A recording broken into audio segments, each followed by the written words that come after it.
एक और नई वैकेंसी आई है, LIC ने निकाली है AAO के लिए, Life Insurance Corporation of India, assistant administrative officers. Journalist की वैकेंसी है, 32 बैच है। Total 350 vacancies number of post आई हैं, जिसमें से 341 करंट ईयर की हैं और 9 बैकलॉग वैकेंसीज हैं। हो सकता है लास्ट ईयर 9 वैकेंसीज 9 पोस्ट खाली रह गई हो, तो इसे 9 बैकलॉग है और 341 करंट ईयर की। ऐसे टोटल 350 सीट्स हैं जिसके लिए आप अप्लाई कर सकते हैं। रजिस्ट्रेशंस ऑलरेडी स्टार्ट हो चुके हैं। स्टार्ट डेट है 16 अगस्त, मतलब ये कल स्टार्ट हो चुके हैं और आप 8 सितंबर तक भर सकते हैं। कॉल लेटर जो भी है आपको 7 डेज बिफोर एग्जामिनेशन के मिल जाएगा। जो भी हमारा रोल नंबर वगैरह है उसका नोटिफिकेशन आपको मिल जाएगा एग्जाम के 7 दिन पहले। ये 3 चरणों में होती है एग्जाम, प्रीलिम्स, मेंस और इंटरव्यू। इंटरव्यू में सिलेक्ट होने के बाद आपका एक नॉर्मल सा मेडिकल टेस्ट होता है जो हर सरकारी एग्जाम में होता ही है। तो ऐसे 3 चरणों में आपकी एग्जाम होगी, प्रीलिम्स होगा, मेंस होगा एंड इंटरव्यू होगा। प्रीलिम्स ओनली क्वालिफाइंग है, तो हम इसकी डिटेल अभी आगे वीडियो में जानते हैं। आइए हम इसकी बेसिक इन्फॉर्मेशन देखते हैं। तो टोटल 350 वैकेंसीज हैं।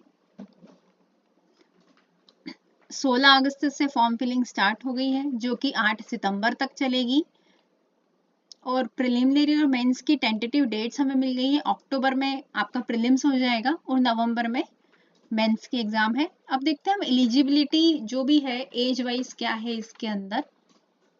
तो मिनिमम 21 ईयर एज होनी चाहिए, 21 ईयर्स आपके कंप्लीट होने चाहिए। अगस्त 2025 से ये लोग काउंट करेंगे और मैक्सिमम एज आपकी होनी चाहिए 30 साल। साथ में जो ST SC इनके लिए कैटेगरीज के लिए अलग अलग ईयर वाइज रिलैक्सेशन है, 3 साल, 5 साल, 10 साल, 15 साल, 13 साल। वो आप नोटिफिकेशन में चेकआउट कर सकते हो या फिर स्क्रीन से स्क्रीनशॉट भी ले सकते हैं। अब हम और आगे चलते हैं, देखते हैं क्या क्या है इसके अंदर। अब सैलरी की बात करते हैं। तो सैलरी जैसे यहाँ पे दिखाई दे रही है 88,635 रुपए पर मंथ सैलरी है। ये बेसिक पे है सैलरी का 88,000, मतलब ये तो बैंक PO के इक्विवेलेंट सैलरी है, उससे भी ज्यादा है। अगर आप बैंक PO की तैयारी कर रहे हैं और चाहते हैं कि ज्यादा मतलब ज्यादा हेडेक वाली जॉब नहीं मिले, तो आप डेफिनेटली LIC के लिए अप्लाई कर दीजिए। बैंक PO के लिए प्रिपरेशन कर रहे हैं तो आप डेफिनेटली LIC की AAO वाली वैकेंसी को ट्राई कर सकते हैं। आप इसका फॉर्म भर दीजिए क्योंकि सैलरी ऑलमोस्ट PO के बराबर ही है, या फिर मुझे तो लग रहा है कि PO से थोड़ी सी ज़्यादा ही है। और जो ये आपका बेसिक पे है 88,000 और ये मैक्सिमम पे है 1,26,000 रुपये पर मंथ। 1 लाख सिटीज़ के लिए, मतलब ये मेट्रो सिटीज़ के लिए है 1,26,000 रुपये। जैसे अगर हम मेट्रो सिटी के अलावा अगर आपका और कहीं रिक्रूटमेंट होता है तो उसमें 6-7 हज़ार, मैक्सिमम 10,000 रुपये का डिफरेंस आपको पड़ेगा। तो अगर हम इसमें 10,000 रुपये भी कम करते हैं तो आपकी 1,16,000 के करीब तो सैलरी बनेगी ही। अगर आप मेट्रो सिटी में नहीं है, नॉर्मल लाइक B सिटी या C क्लास सिटी में भी है, तो इतना सैलरी तो आपको मिलेगा ही। ठीक, अब हम देखते हैं इसके अंदर सर्विस की कंडीशंस क्या क्या है। अच्छा, इसमें एक प्रोबेशन का भी क्लॉज है। अगर आप इस वैकेंसी में सिलेक्ट हो जाते हैं तो आपको 1 साल का ट्रेनिंग पीरियड होता है, period of 1 year from the date of joining. ये आपका प्रोबेशन पीरियड होता है, आपका ट्रेनिंग पीरियड होता है। अगर आप ये ट्रेनिंग अच्छे से कर लेते हैं तो आपका आगे सिलेक्शन हो जाता है, परमानेंट जॉब लग जाती है। परमानेंट जॉब लग जाती है मतलब वैसे तो सभी का सिलेक्शन आराम से हो ही जाता है। अगर आप बीच में जॉब छोड़ते हैं, देखिए प्रोबेशन पीरियड है 1 साल का। दिस पीरियड में be extended up to 2 years. Probation आपका 2 साल के लिए भी एक्सटेंड हो सकता है, फिर आपका 4 साल के लिए बॉन्ड है।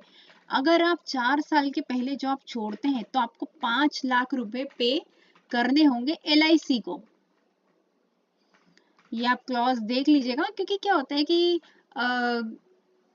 ये गारंटी बॉन्ड के अंदर देखिए मेंशन है यहाँ पे 5 साल आपको पे करने पड़ेंगे LIC को। क्या होता है कि अगर एक ऑर्गेनाइजेशन है आपको 1 साल तक सिखा रहा है, आपके लिए पूरी ट्रेनिंग दे रहा है और आप बीच में छोड़ देते हैं, कहीं और अच्छे हायर पैकेज पे स्विच कर लेते हैं, तो जो भी है उन लोगों को लॉस होता है कि एम्प्लॉय जाता है, और जो भी उन लोगों ने अपना एक्सपेंसेस लगाए हैं आपको ट्रेनिंग देने में, तो कहीं ना कहीं वो सारी चीजें हैं। तो एक ऐसा इन लोगों ने 4 साल का बॉन्ड रखा है और इसमें 5 लाख रुपीज एज इट, अगर आप छोड़ते हैं 4 साल पूरे होने के पहले, तो आपको 5 लाख रुपए पे करने होंगे।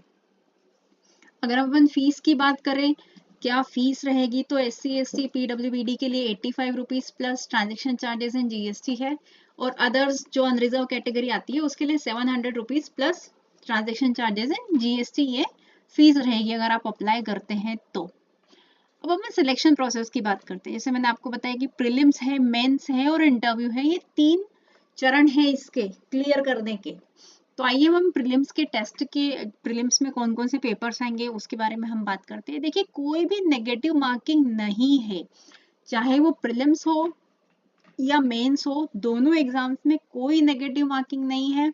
इसमें आपको 3 सब्जेक्ट्स मिलेंगे, reasoning ability, quantitative aptitude and English language. ठीक है, यहाँ पे आपका रीजनिंग आ गया, उसके टोटल 35 क्वेश्चंस आएंगे 35 मार्क्स के। मैथ्स भी आ गया, 35 क्वेश्चन आएंगे 35 मार्क्स के, और इंग्लिश भी आ गया, 30 क्वेश्चन आएंगे 30 मार्क्स के। तो ऐसे टोटल 100 क्वेश्चंस हो जाएंगे, जिसका टोटल होगा, मैक्सिमम मार्क्स आपको लेके आने हैं 70। अब इसमें एक चीज और है, अगर आप यहाँ पर ध्यान से देखें तो जनरली क्या होता है कि बच्चे क्या करते हैं कि कोई रीजनिंग में ज्यादा नंबर ले आया उसने, और इंग्लिश में 10 ही लेकर आया, QA में ज्यादा ले आया, या इंग्लिश में ज्यादा ले आया QA में कम लाया, तो ऐसे करके वो लोग 70 मार्क्स कवर कर लेते हैं। लेकिन यहाँ पे LIC ने क्या कर रखा है कि आप, उसने मिनिमम मार्क्स डिसाइड कर रखे हैं कि आपको रीजनिंग में इतने नंबर लेकर आने ही है। रीजनिंग में अगर आप SC ST कैटेगरी को बिलोंग करते हैं तो आपको 16 नंबर लेकर आने हैं। अगर आप अदर कैटेगरी में तो आपको 18 मार्क्स लाने हैं। QA के लिए 16 और 18 है, इंग्लिश के लिए 9 और 10 है। अच्छा, और इसमें क्या है कि हर सब्जेक्ट के लिए अलग अलग टाइम भी डिसाइडेड है। जो जो सब्जेक्ट पहले है, मतलब लाइन से आपको सब्जेक्ट सॉल्व करने पड़ेंगे, और हर पर्टिकुलर सब्जेक्ट के लिए आपको उतना मिनट दिए जाएंगे। तो 20-20 मिनट्स तीनों सब्जेक्ट्स के लिए यहाँ पे डिसाइडेड है। तो ये था पूरा प्रीलिम्स का। ये प्रीलिम्स आपका क्वालिफाइंग है, आपने क्वालिफाई कर लिया, फिर आप मेंस के लिए एलिजिबल हो जाते हैं। मेंस की एग्जाम 1 महीने बाद होगी, आप मेंस देते हैं। मेंस में देखिए क्या क्या है, इसमें भी ऑब्जेक्टिव टाइप ही क्वेश्चंस आते हैं, जिसमें 300 मार्क्स के होते हैं। इसमें क्या क्या सब्जेक्ट्स है, रीजनिंग एबिलिटी है, जनरल नॉलेज है, डेटा एनालिसिस है, इंश्योरेंस है, और एक इंग्लिश का आपको डिस्क्रिप्टिव टाइप पेपर आता है। तो जैसा सेम प्री में था, कुछ क्वालिफाइंग मार्क्स भी हैं, सेम मेंस में भी वैसा ही है। Total number of question reasoning में आ जाएंगे आपको 30, जिसके 90 मार्क्स होंगे। जो करंट अफेयर्स GK GS है उसके लिए 30 क्वेश्चन आएंगे, उसके 60 मार्क्स होंगे। डेटा एनालिसिस इंटरप्रिटेशन के 30 नंबर के 30 क्वेश्चन आएंगे 90 मार्क्स के।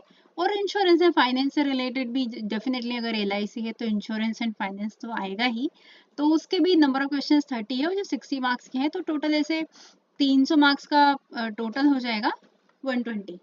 इंग्लिश का एक पेपर होगा जिसमें 2 क्वेश्चन आएंगे जो डिस्क्रिप्टिव टाइप के होंगे, जो 25 नंबर के होंगे।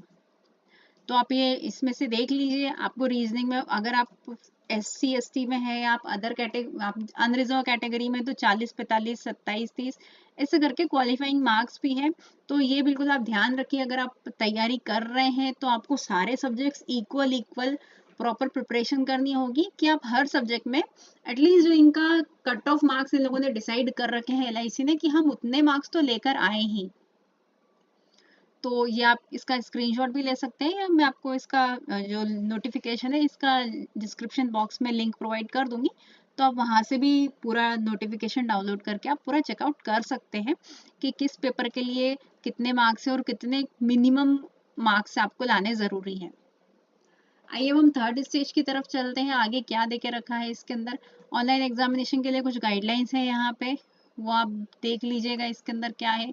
प्री एंड मेंस क्वालिफाई होने के बाद आपका इंटरव्यू होता है। इंटरव्यू में जनरली 60 क्या दिया है, maximum interview marks are 60 and qualifying marks for ESW and OBC उसके लिए 30 मार्क्स लाने जरूरी है। SC ST PWBD के लिए 27 मार्क्स लाने जरूरी है, इसमें मेंशन है, आप देख लीजिए। और LIC will not bound similar marks. Pre recruitment medical test, आप अगर कि फेज 3 आपने इंटरव्यू भी क्लियर कर लिया है, आपका मेरिट में नाम आ गया है, तो फिर आपका एक मेडिकल टेस्ट यहाँ पर होगा। वो तो जनरली सभी लोग लेते हैं, अधिकतर आजकल लेने लगे हैं सरकारी एग्जाम, हर एक इंस्टीट्यूशन लेता है कि हाँ जिसको हम हायर कर रहे हैं एक बार उसका मेडिकल टेस्ट ले लिया जाए तो क्लियरिटी हो जाती है। तो ये देख लीजिए, फिर उसके बाद इंटरव्यू होने के बाद आपका जो भी है आपका probation period, training period start हो जाएगा। ट्रेनिंग पीरियड स्टार्ट होने के बाद आप आराम से अपना जॉब कंटिन्यू कर सकते हैं for 4 years without paying 5 lakh rupees. ठीक, अभी देखते हैं इसको हम अप्लाई कैसे कर सकते हैं। यहाँ पर देकर रखा है पूरा, 16 अगस्त से एप्लीकेशन स्टार्ट हो गई है जो कि 8 सितंबर तक चलेंगी। स्कैन फोटोग्राफ एंड सिग्नेचर, इन थंब इम्प्रेशन चाहिए, हैंड रिटन डिक्लेरेशन चाहिए, फोटोग्राफ चाहिए, सिग्नेचर, ये देखिए left thumb impression, handwritten declaration, ये पूरा नोटिफिकेशन में एज इट इज देके रखा है। जनरली आप किसी भी कियोस्क पर जाएंगे और वहाँ पर जाके फॉर्म भरेंगे तो वो भी आपको पूरी इन्फॉर्मेशन दे देंगे, तो आप ये वहाँ से कर लीजिएगा और ये नोटिफिकेशन देख लीजिए। बहुत शानदार वैकेंसी आई है, पैकेज भी बहुत अच्छा है। अगर आप बैंक पीओ की तैयारी कर रहे हैं काफ़ी समय से और ये वैकेंसी भी दो से ढाई 2 या 3 साल के अराउंड निकली है, अभी तक निकली भी नहीं थी, तो 350 सीटें हैं। कंपटीशन बहुत टफ होने वाला है, तो अच्छे से प्रिपरेशन कीजिए and do apply for this post. 1,26,000 salary बहुत अच्छी होती है पर मंथ। तो दैट्स इट, आज की वीडियो में इतना ही मैं आपको इन्फॉर्मेशन देना चाहूँगी। LIC की एक और वैकेंसी निकली है, वो है फॉर इंजीनियर्स। उसका भी मैं एक नेक्स्ट वीडियो में पूरा पार्ट कवर करूँगी। तो अगर आप इंजीनियरिंग में हैं तो आप वो भी देख सकते हैं। ये वाली वैकेंसी ओनली फॉर ग्रेजुएट्स के लिए है कि आपने किसी भी स्ट्रीम में ग्रेजुएशन कर रखा है, साइंस है, बायो है, कॉमर्स है, मैथ्स है, आपने आर्ट्स से कर रखा है, आपका मास कॉम था, आपका किसी भी टाइप का ग्रेजुएशन अगर आप हैं तो आप इस वाली वैकेंसी को, आप जनरलिस्ट की वैकेंसी को अप्लाई करने के लिए एलिजिबल हैं। ठीक, तो एक और इंजीनियर्स के लिए वैकेंसी निकली है, वो मैं अभी नेक्स्ट वीडियो में एक दूसरा वीडियो बना के मैं आपको उसका पूरा इन्फॉर्मेशन बताऊंगी, तो आप उसको भी चेक कर लीजिएगा। अगर आप इंजीनियरिंग एलिजिबल हैं, इंजीनियरिंग की हुई है आपने, if you are looking for a government job, so आप उसमें देख लीजिएगा। तो ये थी ग्रेजुएट्स के लिए एक वैकेंसी जो निकाली है LIC ने, बहुत अच्छा है, आप डेफिनेटली देख लीजिए, इसे अप्लाई कीजिए। Okay, thank you. वीडियो अच्छी लगी हो तो लाइक एंड शेयर कीजिए। इसी तरह के लेटेस्ट जॉब वैकेंसी वीडियोस देखने के लिए चैनल को सब्सक्राइब कीजिए। Thank you.